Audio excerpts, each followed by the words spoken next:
नमस्कार, मुंबई के Asiatic library से मैं Sohit Mishra city express show लेकर आपके सामने हाजिर हूँ। शो की हम शुरुआत दिल्ली की खबर के साथ करेंगे क्योंकि दिल्ली सरकार की नई शराब नीति में घोटाले के आरोप में अब सीबीआई ने 8 लोगों के खिलाफ सर्कुलर जारी कर दिया है। ये लुकआउट सर्कुलर है। इसका मतलब ये है कि ये लोग देश छोड़कर नहीं जा सकते। इस लिस्ट में विजय नायर, समीर महेंद्रू और दिनेश अरोड़ा का नाम भी शामिल है। सीबीआई ने आरोप लगाया है कि दिल्ली की नई शराब नीति बनाने, लागू करने में शराब कंपनियां और बिचौलिए शामिल हैं। सीबीआई के मुताबिक सिसोदिया के करीबी अमित अरोड़ा, दिनेश अरोड़ा, अर्जुन पांडे ने कमीशन लिया। मेसर्स इंडोस्पिरिट्स ने दिनेश अरोड़ा से जुड़ी कंपनी में 1 करोड़ ट्रांसफ़र किए। इसके साथ अर्जुन पांडे ने समीर महेंद्रू से अफसरों को बांटने के लिए 2 से 4 करोड़ इकट्ठा किए। मनीष सिसोदिया पर दिल्ली की नई शराब नीति में घोटाले का आरोप है। हाल ही में उनके घर पर सीबीआई रेड हुई थी। एनडीटीवी से बात करते हुए मनीष सिसोदिया ने कहा कि जिन्होंने सीबीआई की रेड करवाई है उनकी मंशा घोटाले की जांच नहीं है। अगर उन्हें शराब घोटाले की चिंता होती तो गुजरात में हर साल 10,000 करोड़ का घोटाला होता है। साथ ही उन्होंने कहा कि मुझे गिरफ्तार करने की तैयारी है, लेकिन कुछ दिन में सब साफ हो जाएगा। सीबीआई रेड में मेरे खिलाफ कोई सबूत नहीं मिला। दिल्ली के उप मुख्यमंत्री और आम आदमी पार्टी के वरिष्ठ नेता मनीष सिसोदिया हमारे साथ हैं, जिनको सीबीआई ने अपनी एफआईआर में आरोपी नंबर 1 बनाया। मनीष जी, बहुत बहुत स्वागत है आपका। जो एफआईआर की है सीबीआई ने, उसमें उन्होंने ये कहा है कि आप मंत्री थे और जो अधिकारी हैं उनके साथ मिलकर आपने कुछ ऐसे फैसले किए, अनुचित लाभ दिया टेंडर होने के बाद में, जिससे कि उनको जो शराब कारोबारी हैं उनको फ़ायदा हुआ। ये सीबीआई की जो एफआईआर है इसमें आपके ऊपर आरोप लगाए, अनुचित लाभ दिए हैं, ऐसे फैसले लिए हैं जिनकी मंजूरी भी आपने जो है कॉम्पिटेंट अथॉरिटी से नहीं ली है। देखिए, ये पूरी की पूरी एफआईआर भी मैंने पढ़ ली और मैं इस पूरे मामले को देख रहा हूँ। जिन लोगों ने सीबीआई से एफआईआर कराई है, जो लोग अब सीबीआई को मेरे घर रेड मारने भेज रहे हैं, जो लोग मुझे अरेस्ट करवाने की तैयारी कर रहे हैं, इनकी मंशा एक्चुअली घोटाले पे बात करना है ही नहीं। इसमें कुछ नहीं है। कभी कहते हैं जी 8,000 करोड़ का घोटाला हो गया, कभी कहते हैं 1100 करोड़ का घोटाला हो गया, कभी कहते हैं 144 करोड़ का घोटाला हो गया, कभी कहते हैं 30 करोड़ का घोटाला हो गया। अभी एफआईआर की तो बोले 2 कंपनियों के बीच में 1 करोड़ का लेन देन हुआ, वही घोटाला है। तो मेरा ये कहना है, ये सब इधर उधर की बातें हैं। असली बात ये है, इनको घोटाले की चिंता नहीं है। अगर शराब का घोटाला इनको चिंतित करता तो आज गुजरात में 10,000 करोड़ का घोटाला हर साल होता है। जहरीली शराब पी के लोग मर रहे हैं और वहाँ इन्हीं के लोग पैसा कमा रहे हैं, जहरीली शराब बेच के भी और असली शराब बेच के भी। तो वहाँ कराते, वहाँ सीबीआई के दफ्तर खुलवाते, यहाँ पे रेड करवा रहे हैं। क्या मिलेगा? क्या मिला? कुछ नहीं मिला। कुछ जब्त क्या क्या किया है आपके घर से? 14 घंटे रेड चली। मेरे घर पे क्या मिलेगा? मेरी बीवी के, मेरे बच्चे के कपड़े हैं, खाने पीने का सामान है। उसके अलावा क्या मिलेगा इनको? मेरा पर्सनल कंप्यूटर ले गए, किताबें हैं बहुत सारी, और मेरा मोबाइल ले गए पर्सनल। अच्छा। मेरा नंबर वगैरह भी सब जब्त कर लिया है। अच्छा। और कुछ फाइलें थी सरकार की, उनकी डॉक्यूमेंट्स थे, बस वो ले गए। उसके अलावा कुछ नहीं। ठीक है। सीबीआई ने अपनी एफआईआर में ये जो कथित घोटाला जो कहा गया है या कथित भ्रष्टाचार कहा गया है, इसका जिक्र नहीं है कि ये कितना बड़ा है। केवल 1 करोड़ की ट्रांजैक्शन की बात उन्होंने इसमें की है। लेकिन मैं फिर भी 144 करोड़ वाली बात पे आना चाहूँगा कि 144 करोड़ की फीस, लाइसेंस फीस जो है वेव ऑफ की, ये आरोप लगा। 30 करोड़ रुपए की जो फीस थी एक लाइसेंस धारक की, वो रिफंड की। 50 रुपये पर केस जो है वो आपकी सरकार ने छूट दी। ये सीबीआई की एफआईआर में अभी नहीं लिखा है, हो सकता है आगे हो, लेकिन मैं इसलिए पूछ रहा हूं क्योंकि यही बीजेपी ने शुरू से आरोप लगाए और सीएस चीफ सेक्रेटरी की रिपोर्ट में यही आरोप जो हैं शुरू से आधार बनकर, इसी के आधार पर मुझे लगता है एफआईआर हुई होगी। तो इस पर आपका क्या पक्ष है? देखो, आप इनके सारे बयानों को देखो, इसीलिए मैं आपसे बोला। पहले कहते हैं 8,000 करोड़ का घोटाला हो गया, फिर कहते हैं जी 1100 करोड़ का घोटाला हो गया, फिर कहते हैं जी 144 करोड़ का हुआ। कोई दूसरा नेता, सबके अलग अलग बयान है। तो इन बयानों से थोड़ी होता है। जब कुछ हुआ ही नहीं है, अल्टीमेटली सच सामने आ जाएगा। लेकिन उससे बड़ा सच ये सामने आ रहा है कि देश के प्रधानमंत्री 24 घंटे बैठ के ये सोचते रहते हैं, सीबीआई किसके घर भेजूं, ईडी किसके घर भेजूं। एक तरफ अरविंद केजरीवाल जी हैं जो 24 घंटे बैठ के सोचते हैं, यार देश को नंबर 1 कैसे बनाना है, स्कूल की बात कैसे करनी है, अस्पताल की बात कैसे करनी है, अस्पताल कैसे बनवाने हैं, रोजगार कैसे देने, महंगाई में कैसे लोगों की मदद की जाए, महंगाई के समय पे लोगों को कैसे राहत दी जाए, महंगाई कैसे कम की जाए।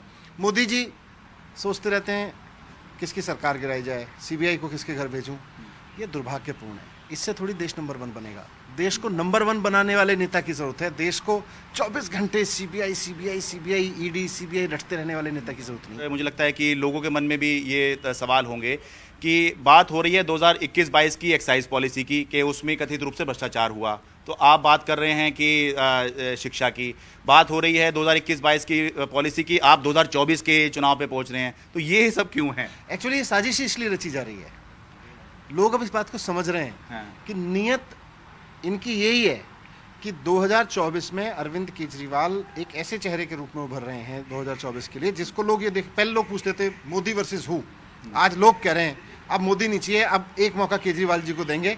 दिल्ली के लोगों ने देख के देखा, पंजाब के लोगों ने देख के देखा, देखो कितने अच्छे काम हो रहे हैं, अब लोग कह रहे हैं अरविंद केजरीवाल जी को एक मौका देके देखेंगे। इस पूरे मामले में दिल्ली के मुख्यमंत्री अरविंद केजरीवाल ने भी ट्वीट किया है। उन्होंने ट्वीट कर कहा कि ऐसे समय जब आम इंसान महंगाई से जूझ रहा है, करोड़ों की संख्या में युवा बेरोजगार हैं, केंद्र सरकार को सभी राज्य सरकारों के साथ मिलकर बेरोजगारी और महंगाई से लड़ना चाहिए। उसकी बजाय ये पूरे देश से लड़ रहे हैं। रोज सुबह उठकर सीबीआई ईडी का खेल शुरू कर देते हैं। ऐसे देश कैसे तरक्की करेगा? वहीं दूसरी ओर बीजेपी इस पूरे मामले में काफी आक्रामक है। बीजेपी प्रवक्ता गौरव भाटिया ने कहा कि केजरीवाल और मनीष सिसोदिया दोनों भ्रष्टाचारी हैं। अब कह रहे हैं मोदी जी वर्सेस अरविंद केजरीवाल। अरविंद केजरीवाल जी, आज लोग कह रहे हैं जिसने भी दिल्ली को ठगा है, जिसने भी दिल्ली को ठगा है वो अरविंद केजरीवाल का सगा है। अब अगली खबर उत्तर प्रदेश से, जहां पर यूपी बीजेपी के अगले अध्यक्ष के नामों की चर्चा हो रही है और इस सब के बीच उप मुख्यमंत्री केशव प्रसाद मौर्य ने ट्वीट किया है। इस ट्वीट में मौर्य ने लिखा है कि संगठन सरकार से बड़ा है। मौर्य ने इस ट्वीट को पिन करके इस पर जोर भी दिया है। कुछ दिनों पहले ही बीजेपी अध्यक्ष जेपी नड्डा से मौर्य मिले भी थे। वो राज्य बीजेपी के अध्यक्ष रह चुके हैं और उन्हीं की अगुवाई में बीजेपी ने 2017 में पूर्ण बहुमत प्राप्त किया था। एक बार फिर से मौर्य का नाम प्रदेश अध्यक्ष पद के लिए चर्चा में है और इस बीच उन्होंने ये ट्वीट किया। हालांकि राज्य बीजेपी अध्यक्ष के लिए दलित या फिर ब्राह्मण नेता का नाम भी चल रहा है, लेकिन मौर्य अनुभव और जातिगत समीकरणों में फिट बैठते हैं। बीजेपी में एक व्यक्ति एक पद का सिद्धांत है और इसलिए वर्तमान अध्यक्ष स्वतंत्र देव सिंह के हटने की बात है, क्योंकि वे राज्य सरकार में मंत्री भी हैं। इस पूरे मामले पर ज्यादा जानकारी दे रहे हैं अखिलेश शर्मा। देखिए, ये बड़ा ही मिस्टीरियस ट्वीट माना जाएगा, क्योंकि अभी तक बीजेपी की ओर से कोई आधिकारिक घोषणा नहीं की गई है यूपी बीजेपी के अध्यक्ष को लेकर। हालांकि लंबे समय से चर्चा चल रही है, किसी भी समय इसका ऐलान हो सकता है। जितना विचार विमर्श होना था वो हो चुका। कुछ दिनों पहले ही केशव प्रसाद मौर्य दिल्ली आए थे, यहाँ पर उन्होंने पार्टी अध्यक्ष जेपी नड्डा से मुलाकात भी की थी।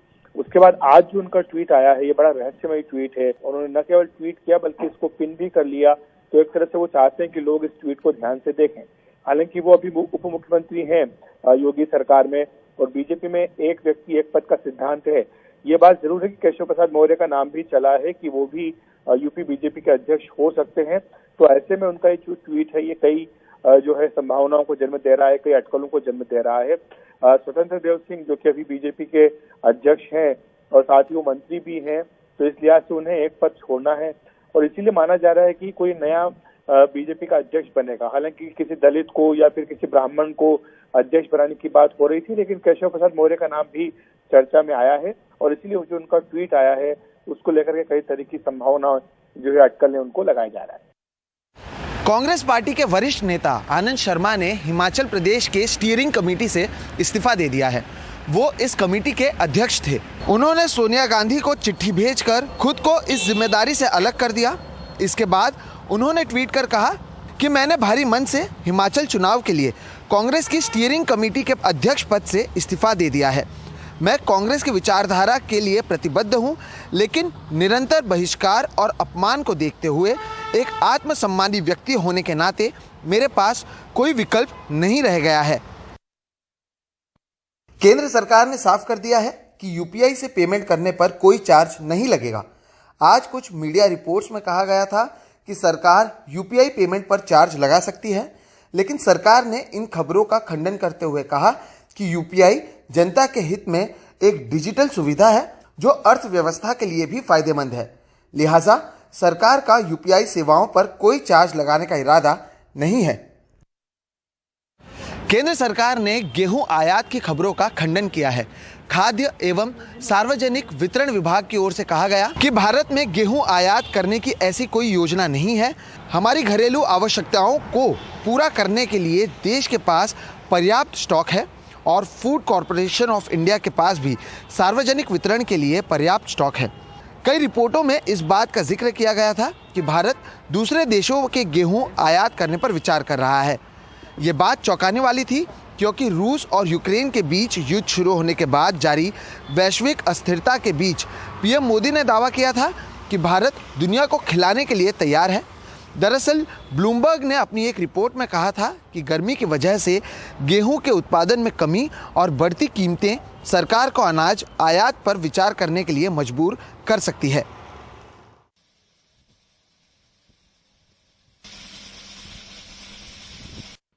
मिजोरम के मुख्यमंत्री जोरमथंगा की बेटी का डॉक्टर के साथ मारपीट वाला वीडियो सोशल मीडिया पर वायरल हो रहा है।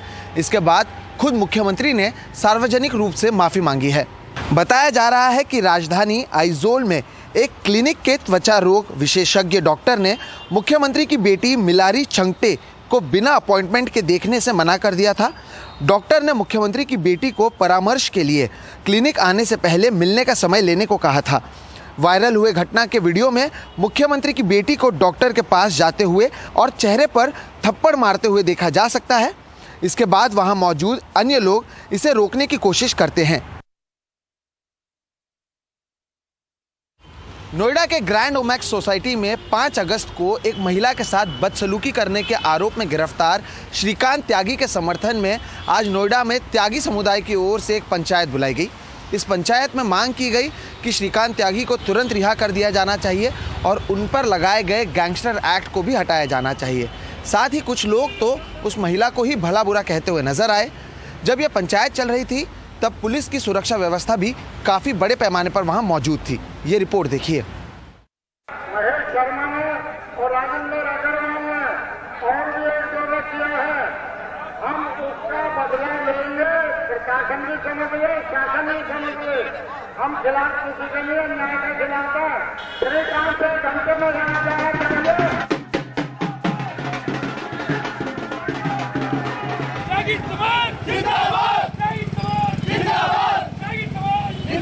नोएडा के भंगेल में त्यागी समाज की पंचायत में शामिल लोगों के तेवर कुछ ऐसे रहे। माइक से कहा गया कि बदला लिया जाएगा, श्रीकांत त्यागी को तुरंत छोड़ा जाए। किसी ने कहा श्रीकांत त्यागी शेर है और शेर ने सरेंडर किया था, पुलिस उसे गिरफ्तार नहीं कर पाई। नोएडा की ओमैक्स ग्रांड सोसाइटी में श्रीकांत त्यागी ने एक महिला के साथ बदसलूकी की थी। वीडियो वायरल हुआ तो श्रीकांत त्यागी को गिरफ्तार कर लिया गया। अफसोस है कि तब से ही त्यागी समाज के कई लोगों ने इस मामले को अपनी शान से जोड़ लिया। जो हमारी बहन अन्नू त्यागी को 48 घंटे विदाउट फीमेल पुलिस कस्टडी में रखा गया है। एक तो उनके खिलाफ एक्शन किया जाए। जो बच्चों का बिजली पानी काटा गया है उनके खिलाफ एक्शन लिया जाए और जो हमारी त्यागी बरादरी की छवि को खराब किया गया है, जिसने भी किया है उसके खिलाफ एक्शन लिया जाए। पंचायत में कई लोग कारों के ऊपर गमले रखकर स्टंट करते नजर आए। हालांकि अधिकतर लोग मानते हैं कि श्रीकांत त्यागी ने महिला के साथ बदसलूकी की थी। इसके बावजूद वो पीड़ित महिला को भला बुरा कहने से नहीं चूके। उसी सोसाइटी में 5 साल पुराने बढ़िया वृक्षों को उखाड़ने के लिए उस उद्दंड महिला के खिलाफ कार्रवाई क्यों नहीं की गई? अगला, उद्दंड महिला कैसे हो गई? उद्दंड महिला ऐसे हुई कि उसने आई और आके पेड़ उखाड़ दिए। क्यों सर? किसने आपको ये अधिकार दिया? हमने ये कहा कि श्रीकांत की गाली को माफ कर दो, लेकिन हम ये पूछते हैं क्या श्रीकांत ने मारपीट की?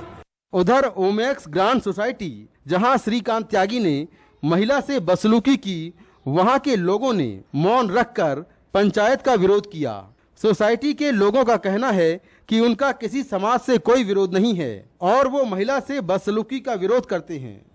जो सोसाइटी का नियम था उन्होंने वो तोड़ा। दूसरा ये उन्होंने गलत काम किया, एक नारी के साथ, एक लेडी के साथ उन्होंने अभद्र व्यवहार किया। तो क्योंकि उन्होंने इस तरह के शब्दों का प्रयोग किया जो कि अति निंदनीय है और बहुत ही गलत व्यवहार किया, इसके प्रति इसी की वजह से इस मामले ने तूल पकड़ ली। उधर त्यागी समाज की पंचायत में श्रीकांत त्यागी पर लगे गैंगस्टर एक्ट को हटाने की मांग की गई। एक सोसाइटी का झगड़ा राजनीतिक रंग लेने के साथ साथ अब जातीय रंग ले चुका है, जहां पंचायत में श्रीकांत त्यागी के गुनाह को गलत तो बताया जा रहा है, लेकिन पूरा समाज उनके साथ खड़ा है। नोएडा से कैमरामैन मोहम्मद मुर्सलीन के साथ मैं Mukesh Singh, NDTV India. City express में फिलहाल वक्त है एक ब्रेक का। ब्रेक के बाद आपको बताएंगे कि हिमाचल प्रदेश, उत्तराखंड और ओडिशा में बाढ़ और भूस्खलन ने तबाही मचाई हुई है। आप देखते रहिए सिटी एक्सप्रेस शो।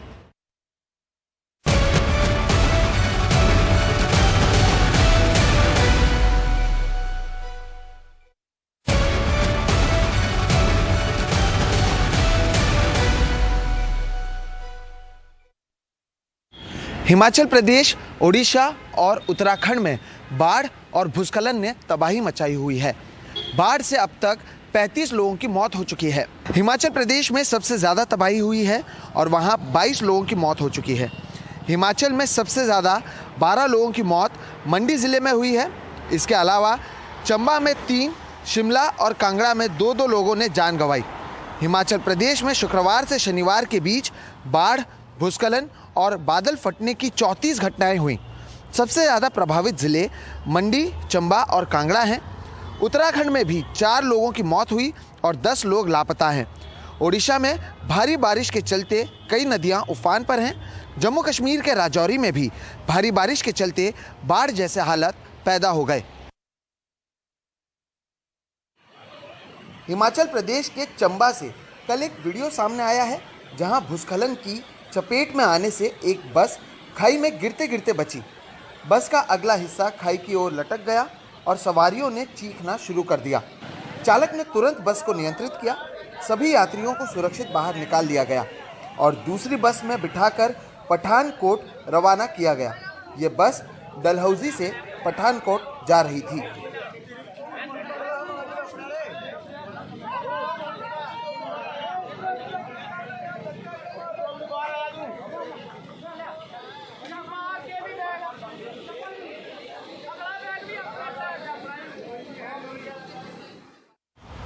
पहाड़ों में लगातार भारी बारिश के बाद यूपी के कई जिलों में अब गंगा नदी उफान पर आ गई है। बलिया, गाजीपुर, मिर्ज़ापुर, प्रयागराज में गंगा नदी का जलस्तर लगातार बढ़ रहा है।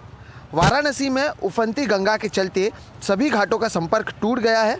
मणिकर्णिका घाट पर होने वाली अंतिम संस्कार अब घाट के पास के मकानों की छत पर हो रहा है। वहीं हरीशचंद्र घाट के पास गलियों में अंतिम संस्कार हो रहे हैं।